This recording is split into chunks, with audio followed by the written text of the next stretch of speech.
Hi అండి. ఈ video మొన్న హాలిడేస్కి అమ్మ వాళ్ళ ఇంటికి వెళ్ళినప్పుడు అనమాట. ఇంకా మార్నింగ్ మా అమ్మకైతే క్యారెట్ కీర కట్ చేసి ఇస్తే ఇంకా అవే తింటుంది అనమాట. బ్రేక్ఫాస్ట్ ఏం తినదు. ఇంక ఇంట్లో అందరికైతే దోశ వేసాను.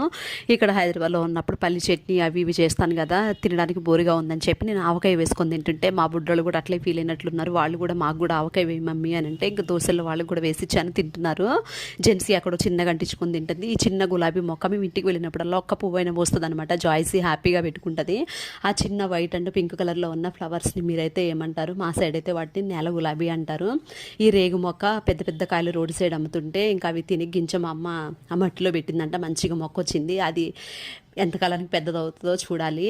ఇంకా మా అత్త, మా మేనత్త నా కోసం సెకండ్ డే కూడా ఫ్లవర్స్ పంపించింది. మేమంతా తినేసేసి బయట చల్లగాలికి కూర్చున్న టైంలో ఇంక ఇవైతే కట్టడం స్టార్ట్ చేశాను. ఒక్కదాన్నే కడుతున్నా అని చెప్పి మా అమ్మ వాళ్ళు నాకు తోడుగా బయట కూర్చొని ఉన్నారనమాట. మేము వెళ్ళిన టైంలో ఎండలు బాగా ఎక్కువగా ఉన్నాయి. ఇంకా చల్లగాలికి లోపలికి వెళ్ళలేక బయటనే కూర్చొని ఉన్నాము. ఎన్ని పూల